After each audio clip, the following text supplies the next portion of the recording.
This is the Big O Show. This is the Big O Show. All right. One guy does say, Karen says, Big O, I can't imagine how much hair we would all have if the Dolphins actually won. It's actually a good point. If the Dolphins would have won the last, 20, 25 years, a lot of us would have lost a lot less hair. Right? I think that's pretty accurate by one of our listeners. Oh, see, me, I blame kids. I blame having kids, and I blame age. But having said that, I adore my kids. So. You are all knowing, and you are always right, and you are on target there. Yes, because they will age your ass. There's no doubt about that. That they do. Oh man! All right, so I read your practice report on alldolphins.com, like every Dolphin on the planet should every single day. Subscribe to alldolphins.com and follow Alain Poupart there. Sports Illustrated. All eyes on the field. You start to think about, some of these guys, we see what Preston Williams is doing. I know he had a catch yesterday, and he actually had a catch. True. Yeah. Yes. So, but you see the Vernon McKinleys of the world, the Trill Williams of the world, it's the Trent Sherfields of the world. It's nice to see some of these other guys. What's the name of the Darius Hodge? You have some fringe players that we would look at normally like training camp fodder, or a guy that would be lucky if he even makes it. Are you noticing that maybe there's some quality depth that might be developing for the Miami Dolphins for this season? Yeah, no, there is, and the thing with those guys, I'll leave out Sherfield because to me he's got the roster made, and I've said that all along. I'm with you. He's the fifth guy. I'm with you. Yeah, but the other guys, it's like, and this is a good problem to have, is there is depth on the back end of the roster. Like Darius Hodge, I've noticed him like several times in camp, and I look at that roster and the edge defenders, and I've noticed Porter Gustin, who I'll be honest with you, I'd never even heard of the guy's name. He's been in the league for the past 2 years. I legitimately, when the Dolphins signed him in June, I had to look him up. I was like, who? But you're a draft guy. And you're a draft guy. And the guy shows up. So, but then you also have Jalen Phillips, you have Melvin Ingram, you have Andrew Van Ginkel. So not everybody's going to be able to make the team. But it's going to certainly serve the team well in that if injuries do happen, they're going to have quality depth. And then they're going to have like some decent players on the practice squad who, if they need to be called up, are not going to be, out of their element, out of their league.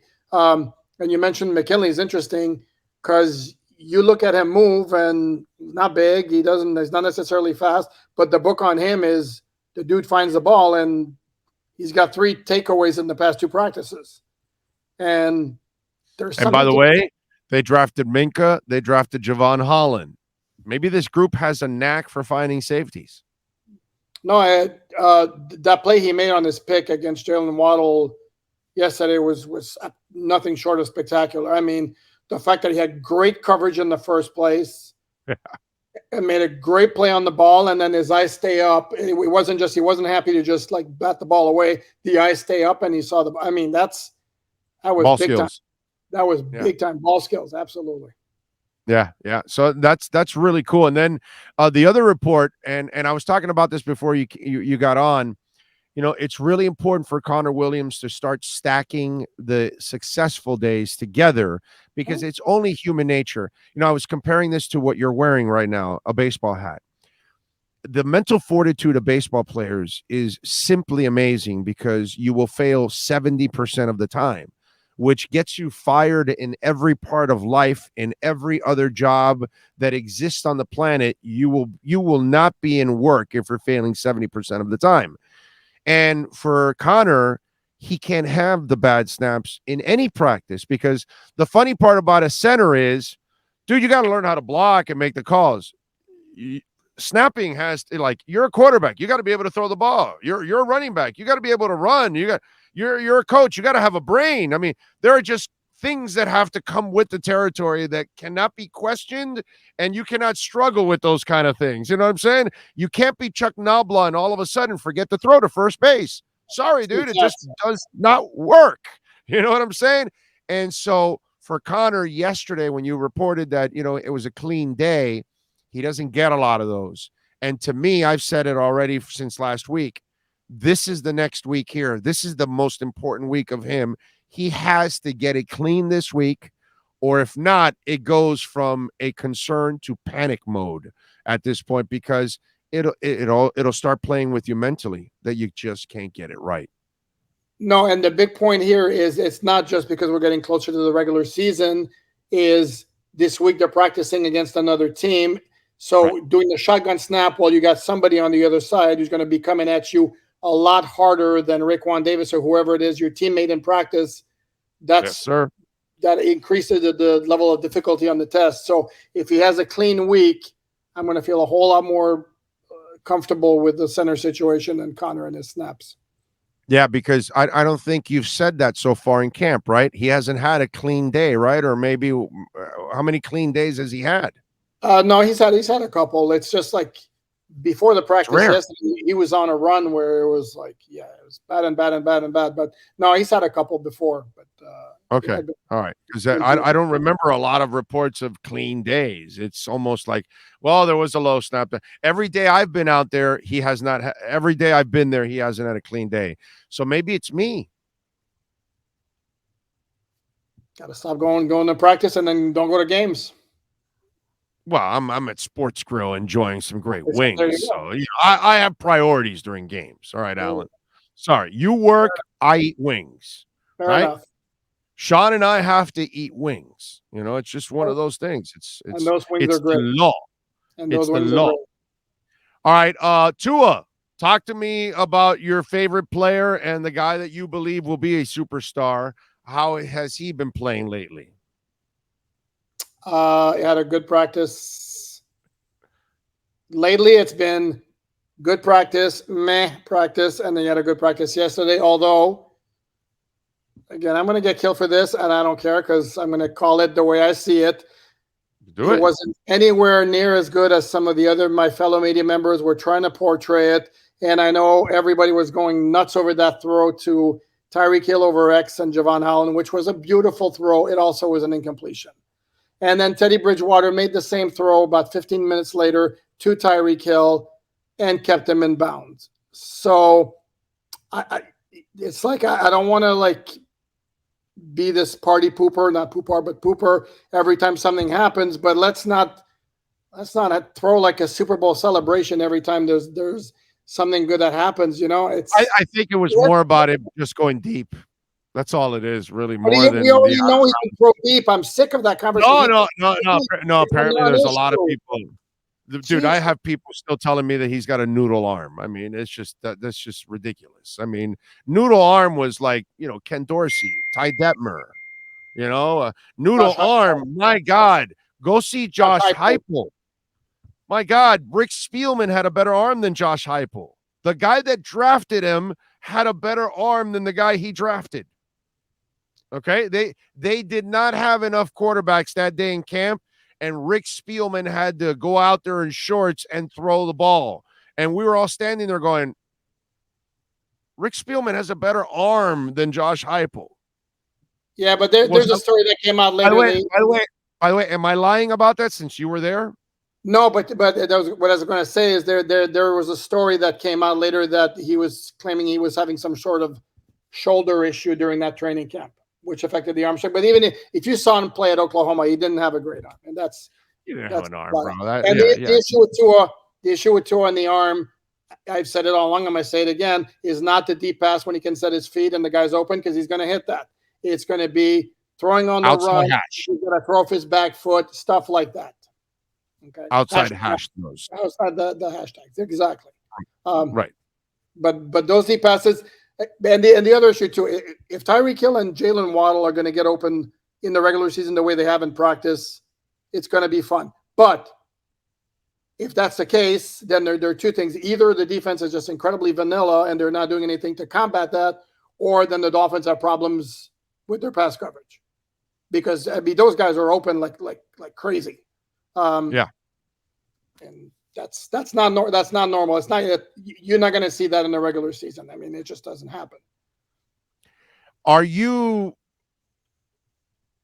shocked, surprised with the elevation of Eric Ezukama and how he has adjusted for a 4th-round pick? Normally, those kind of guys are kind of lost in the shuffle. They're still trying to find their way. This kid kind of looks comfortable in what he's doing, and he makes plays all the time. What level of shock are you in that he has adjusted so quickly? And by the way, justified the trade of Devontae Parker, justified being on the roster, and has already justified being the 4th wide receiver on this team. Hell, he's outplayed Cedric Wilson, actually. Yeah, that's why I'm holding up 3. I'm holding up 3 right now. There you go. Yeah. Yeah. And yeah, I'll be honest with you, because I know you meant, I used to be more into the draft. I used to be like a draft nut. Not quite as much. And if I'm going to be honest with you, I didn't know all that much about it. Ezukama, I did my research after they drafted him. But I have been, so I figured like, okay, he'll make the team because he's a 4th-round pick, not expecting a whole lot from him early on. And then from what I've seen at camp, that dude needs to be on the field.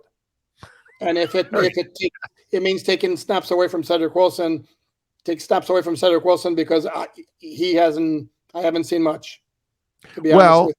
Well, no, and here's the other thing that I've been thinking about over the weekend as my mind just starts to run.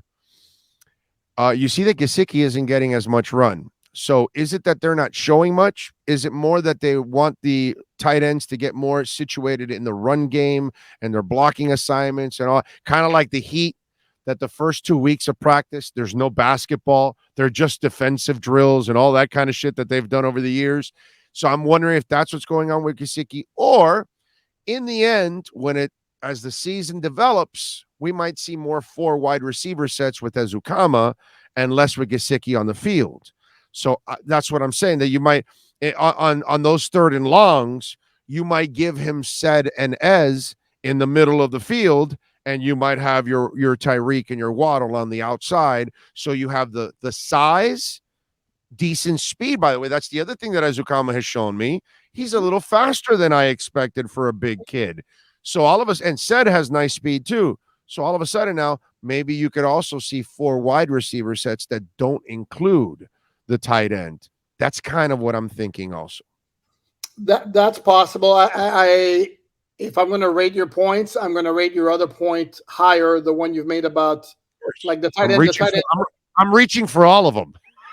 No, but you make a good point about the tight ends, that they have not been major factors in the passing game. And Mike McDaniel made the point yesterday before practice that those tight ends have basically been asked to unlearn everything that they learned before, because it's a completely new scheme in what they asked of the tight ends. And maybe that's the focus. As far as Gesicki, to me, he's going to be a specialty receiver for very specific situations. And I'm also not convinced that if a team which suddenly develops a need for a receiving tight end, if they call the Dolphins, I think the Dolphins would be all ears. After losing their 3rd-round pick. Now, they have to be very careful, because eventually he will sign a free agent deal and you will get your compensatory pick anyway.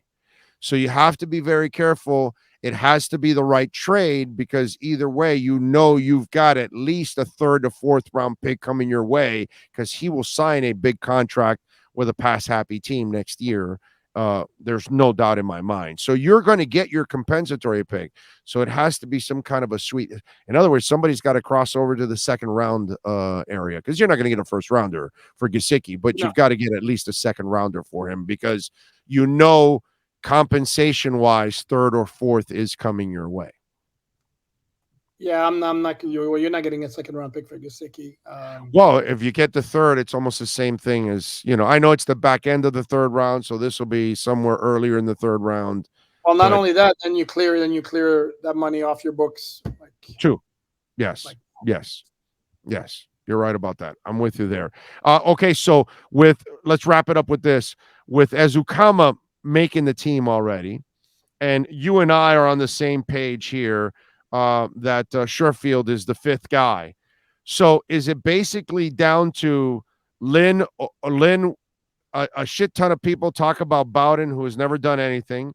Preston lazy ass Williams. Mohamed Sanu is gone. Braylon Sanders might be the guy for practice squad or the sixth guy, and Dedman, or is it Craycraft? Because again, a guy that knows the system, a guy that's a two-way player, helps you out on special teams, all that kind of stuff. That I think we're really talking about. If they're keeping a sixth guy, it's that group. I think the other five are already set. Oh, no, there's no question about it. And that's a big if too. And I don't see Bowden making the team. I don't see Preston making the team. Can I bring the conversation full circle? This goes back to our depth question. If the Porter Gustin you think is good, if that safety you think is good, if that extra whatever linebacker, well then, you know what, dude? It's more important to keep that extra guy over there than the extra wide receiver. That sixth wide receiver might be also battling the safety or somebody else for a spot on this roster now. Without question, and it also is going to depend how many halfbacks are they going to keep, because they're going to keep Ingold. That's if you count running backs as a whole, then as a whole. And the other three, I think the other three are locks. Sony, Chase, could there be a fourth halfback? I don't know. If you keep the fullback, do you keep four? Yeah. But this is where when they make the roster, it's going to be, okay, how many we keep in each position? And here's the thing is, you get down to your sixth wide receiver, is there going to be really a major difference between your 53rd player on your roster or somebody on the practice squad? Not really. No. Out of the guys you mentioned to me right now, I'd say I think if I have to pick one, I think I'd go Craycraft. Yeah, me too. Me too. And Sanders, and I don't want to, certainly not going to harp on only one play, but it's a really bad play. I don't know if it was at the last practice you attended, but Bridgewater hit him with like a perfect pass. Saturday. Yes. Yeah, you can't drop that pass. Yeah, but you know what? He's a practice squad player. That's where I don't have him on the roster. Sure. But he has enough talent that you can hide him on the practice squad and work with him and see if it actually comes through and all of that. You know what I'm saying? That's kind of the way. The same thing with Skyler. I love, that's the kind of raw ability I like in my third quarterback, in my project quarterback, because physically, he has all the gifts to play in the NFL. The question is, can you make the coal into a diamond? Can his mind figure this out? Can he get the timing at the NFL level right? That's all the shit that kid really needs. The Lord gave him the talent to play at this level. There's no doubt in my mind. Oh, he made a crazy ass throw yesterday. That was like, damn, that was a nice throw. But just going back quickly, I have a really hard time seeing anyway either Bowden or Preston. I know that they're big names. Okay. I know fans have been hoping that something would happen with either one of them. No. We had fans that had Lynn Bowden as the next Deebo Samuel in the offseason. Like, how much dope are you smoking?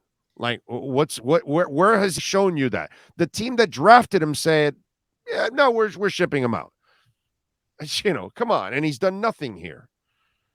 No, so, I mean, he showed you some good instincts in the open field in 2020. That you can't take that away from him. But then last year they told you what they thought about him because he had an injury that didn't need to land him on IR, and they put him on IR. Yep. If they valued him, they wouldn't have put him on IR. Of course, especially on a team loaded with injured wide receivers. So you would figure that's a guy that you would need, and they casted him aside. All right, what are you working on? AllDolphins.com, you slacker. Now that you don't do anything for 2 days. Nothing at all. Well, since today's a day off, it's a good time. I'm going to do like a taking stock of the offense and the defense at this point of training camp. Mm-hmm. I'm going to put out a call later today for questions. I'm going to do a mailbag tomorrow if I get enough questions thrown my way. And then the depth chart is going to be coming out at some time today, and we're going to analyze that. And then we can discuss who's lining up where with which team in full detail, without restriction. Final question. Go ahead. Is he in your top 5 of guitarists? You're gonna make me. You're gonna insult me for not knowing who it is, right? Right there on the top. EVH. Oh, hell yeah. Okay. Hell yeah.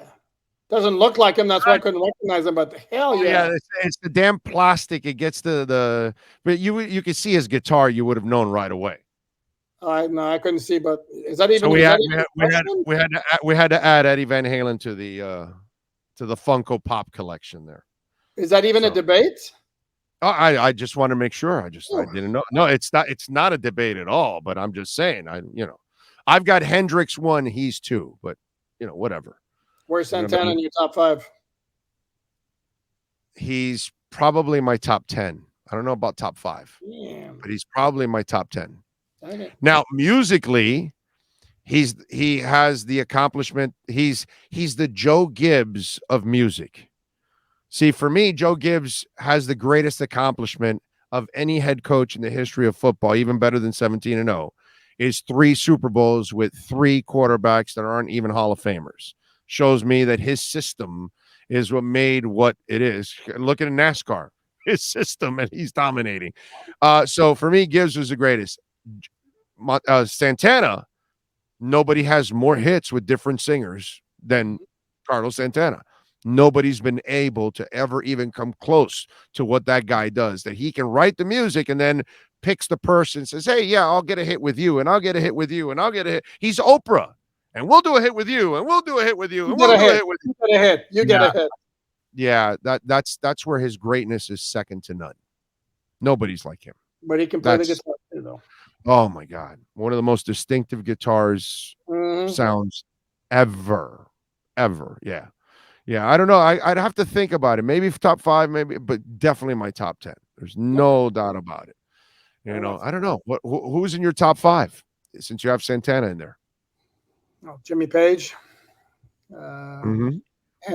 Hendrix. Where do you put like guys like Stevie Ray Vaughan? He's up there. It's up there. Okay. There are a lot of them. There are a lot of them are really good. Clapton.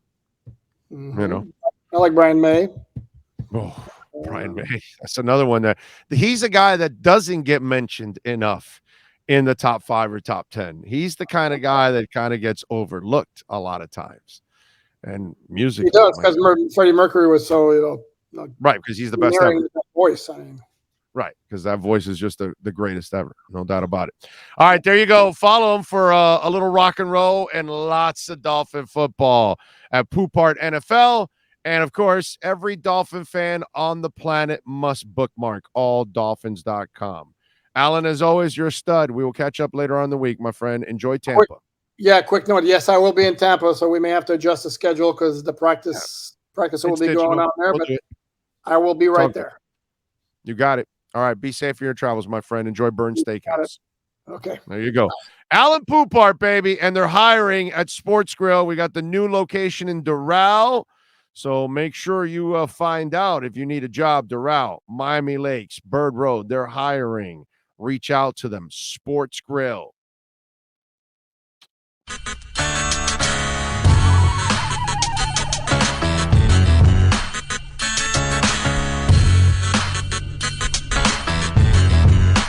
This is the